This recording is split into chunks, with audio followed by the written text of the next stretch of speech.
Pasal bila live susah nak catch. Akta anti berita palsu telah pun berkuat kuasa. Jadi kalau salah catch sikit, esok saya masuk lokap. Dia lawyer takut apa? Godi dia tak kira lawyer, godi dia agak juga. Dia lawyer takut.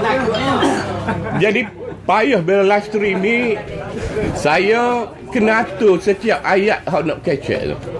Jadi nak pergi lebih payah. Kalau lebih dia kira red card selalu. Tapi oleh kerana cikgu minta juga supaya buat live, kita buat live, saya harap saya pandailah tidak lintas sempadan. Musim-musim ni dia nak cari orang pertama yang nak cah bawah akta anti berita palsu. Hadirin-hadirat yang hormati sekalian, Datuk Seri Najib mari Kelantan kemarin dah isytihar mengenai ECRL. Apa dia ECRL ni? Tak tahu juga tu. ECRL ni kalau bahasa orang putih dia panggil apa? East Coast Rail Link. Jalan kereta api lah. Bukan kereta api laju. Banyak orang tak faham ECRL ni. Sebut kereta api laju, bukan kereta api laju. Tapi panjang kereta api biasa ya. Jadi ambil noyak hak kereta api ni mungkin dalam masa setengah jam lah. Ada orang minta ada kereta api ni. Rakyat Kelantan minta ada nak kereta api. Rakyat Terengganu minta ada nak kereta api ni. Rakyat Pahang minta ada nak kereta api ni. Rakyat di KL minta ada nak jalan kereta api ni. Tak ada orang minta jalan kereta api, pasal apa saja buat je.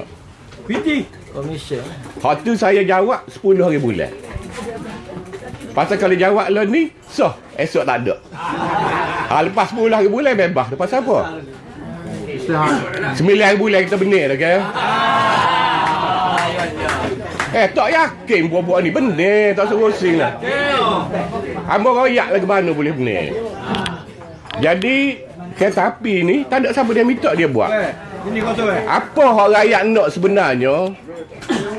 Subsidi minyak bui balik, subsidi susu bui balik, subsidi gandum bui balik, subsidi gula bui balik.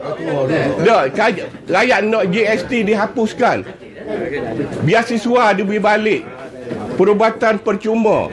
Hak rakyat minta serabut tak bui. Hak rakyat tak say dia bui. Hadirin-hadirat tahu berapa kos kereta api ni? Tak faham kali dah beri berapa kos kereta api ni. Tak tahu apa benda. Kos kereta api ni adalah sebanyak 5,500 juta. Ataupun kalau dalam bilion dia panggil 55 bilion. Laluannya daripada Kota Baru sampai ke Kuala Lumpur jaraknya 450 km. Mengikut nilaian sebenarnya, kos sebenarnya dalam 30 bilion. Paling banyak. Pasal apa jadi 55 bilion? Kita jawab 10 hari bulan. 10 hari bulan tu bebas dia nak gadget berapa. Lah ni tak boleh ni, live streaming ni. Okey, kereta api ni sebenarnya bukan FDI daripada negeri China ni. Agak-agak faham, bukan pelaburan daripada negeri China. Kalau pelaburan ni dia mari buat rel kereta api, dia operate kereta api, untung rugi dia tanggung. Hak ni dak kita buat pinjaman 455 bilion, kos interest saja 3 bilion setahun. Bayar balik dalam masa 7 tahun lepas siap. Katalah kereta api ni siap tahun 2020. Bayar balik selepas 7 tahun 2027. Najib tak ada dah tengok tu.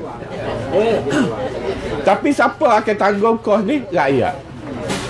Hadirin-hadirat, kereta api ni tak ada orang naik. Pasal apa tak ada orang naik? Tambah dia antara 500 hingga 1,000 ringgit daripada Kota Baru KL. Siapa dia nak naik? Tidak ada kereta api di Malaysia ni, cikgu, hok beroperasi secara untung. Sebab tu kereta api dia tidak swasta.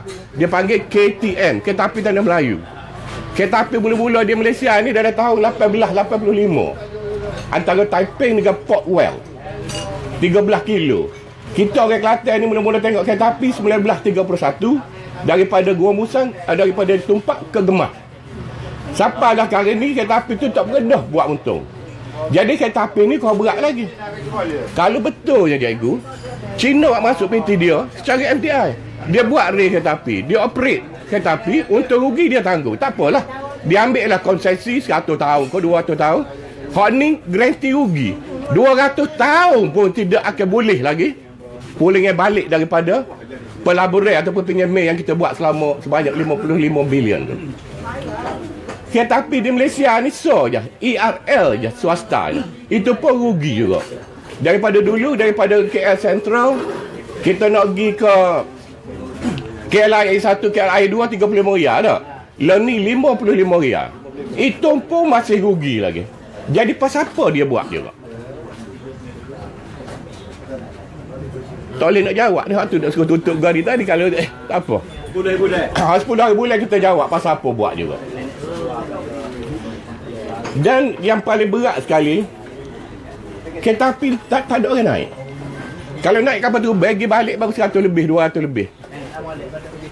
Mungkin kalau ambil tiket awak boleh murah lagi. Yang kita nak sebenarnya di Kelantan ni, untuk tujuan perjalanan kita daripada Kota Baru ke KL ni, nak buat jalan lebuh raya daripada Kota Baru ke Gua Musang. Kalau buat lebuh raya 4 laluan, kos baru 1.5 bilion. Hotel kita nak je sebenarnya. Kita nak Kuala Lumpur dengan kereta. Kereta api tak ada orang naik. 200 tahun operasi pun tak balik modal lagi. Tapi yang paksa kita tanggung, rakyat akan tanggung. Dan sebagai dia sebut juga akan memberi peluang pekerjaan 80,000 orang. Mana negeri Cina ni, dia mari buat pelaburan, dia buat belakang daripada A sampai Z. Pasal Malaysia ni bukan negeri pertama. Hak bahayanya, negeri Cina ni, dia buat di Sri Lanka, dia buat di Tanzania, di Ghana, di Pakistan, di Burma, di Nicaragua. Semua dia buat ni, dia guna taktik yang sama. Dia masuk, dia bui duit, mu pinjam. Sampai masa mu tak boleh bayar, aku ambil strategi aset mu. Kita Kelantan ni yakinlah kereta api ni kajian tak mampu bayar. Pasal 55 bilion ni terlampau besar. Interest nak bayar 3 bilion sebulan pun tak urut lagi dengan tiket kereta api ni. Jadi akhirnya negeri China akan buat, mu tak payah bayar. Seperti dia buat di Sri Lanka, seperti dia buat di Pakistan, seperti dia buat di Nicaragua. Dekat 50 negara dalam dia kata mu tak payah bayar. Cuma aku akan ambil strategi aset mu. Gapa strategi aset ni? Laut. Jadi kita terpaksa kena serah ke dia. Telaga, 2 telaga, 3 telaga, 5 telaga, tak tahu berapa telaga minyak dia nak. Itulah kos akhirnya yang kita kena bayar. Dia tak ada kereta api ni boleh hidup di China, boleh hidup di negeri Jepun, Korea tak urut lagi, boleh hidup di India pasal population besar. Di Jepun tu dia ada 90,000 kilometer laluan kereta api. Dalam tanah tu 7 tingkat kereta api. Di Jepun dia ada Shinkansen, dia panggil kereta api laju tu. Kalau kita pergi Jepun naik daripada Osaka ke Tokyo tu jarak lebih kurang KB ke KL 450 kilo, sejam setengah. Tambah 500 duit kita, duit Jepun 120 je. Kita naik tu tak berasa, zup, sampai selalu. Itu kereta api laju. Kalau kita pergi di Europe, kalau pergi di Jerman dia panggil Maglev. Kalau pergi ke France dia panggil TGV. Kita dia bukan kereta api laju. Kereta api lari 160 km sejam. Kalau di KL ada ETS tu lah. ETS tu daripada KL ke Bukit Kayu Hitam tu je. Pelik lah. Orang tak say kita pergi buat juga. Jadi ini misteri paling besar tu. Orang rakyat tak say ni. Dia buat lebuh raya lah kita nak je. Orang nak penjam tak ada masalah. Itu keperluan rakyat tapi dia pergi buat juga. Seperti mana dengan China ni kita faham tak ada. Barisan Nasional telah mengadakan hubungan dengan Parti Komunis China. Hak KJN dengan KJN tu tak apalah, dia panggil G ke G dah. Hak ni Parti Barisan Nasional mengadakan hubungan dengan Parti Komunis China. Kita dulu perang dengan China dengan Parti Komunis ni tak. Lah ni tak ada satu dah beres belakang. Buat ilek kejap. Boleh. Buat iklan kejap. Doktor akan melawat ada sebuah rumah lepas pada ni ya. Boleh. Okey.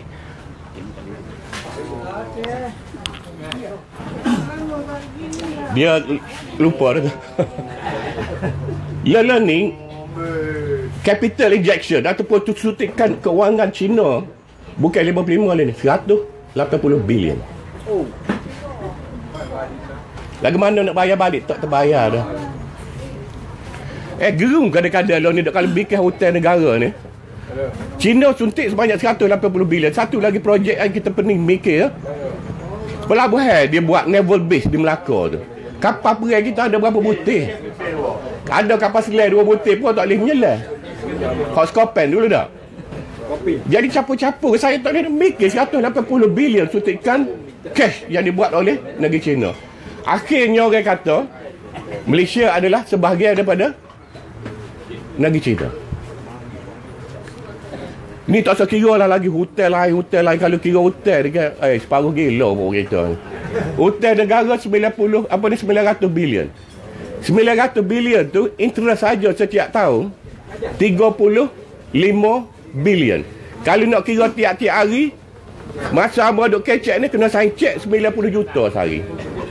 Buat bayar bunga kepada hotel negara. Pokok tak bergerak ni. Pokok tidak bergerak ni. Hak bergerak je interest bunga-bunga. Jadi memang negara ni dalam keadaan amat tenat. Tenat setenat-tenatnya. Jadi kalau kita ni tak usah mikir lapah ke UMNO ke Barisan, fikir anak cucu cicit kita nak mari esok. Kita esok lalu ICRL ke seorang rambut tak naik, ambo tak naik, nak naik warga. Tak, nak pergi KL kita naik kereta api. Inilah cara lagu mana negeri China akan menguasai dunia. Melalui ekonomi dan melalui penguasaan pemimpin-pemimpin negara tersebut.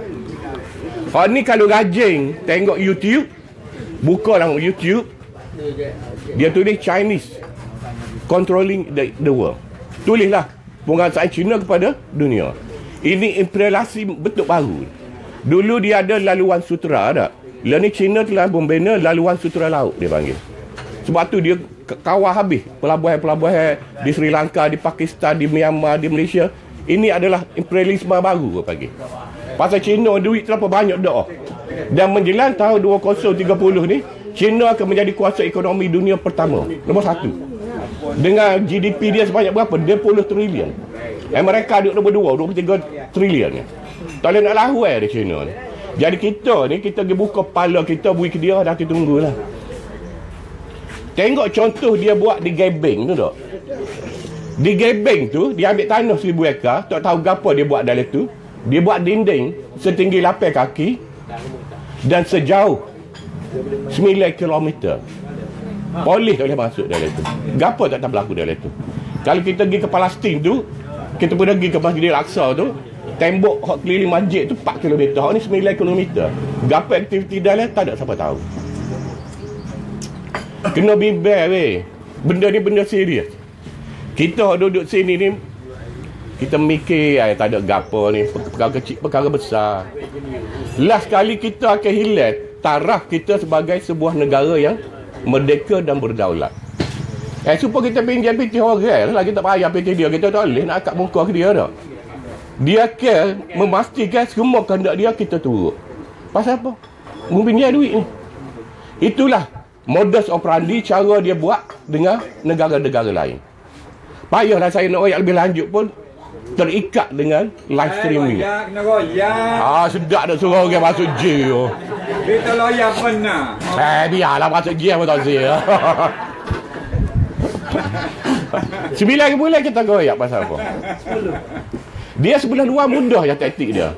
Dia pergi ke negeri tu, dia buat projek tak dia buat, tapi pemimpin negara tu dia kuasai. Jadi pemimpin negara tu tak boleh nak akak muka dah.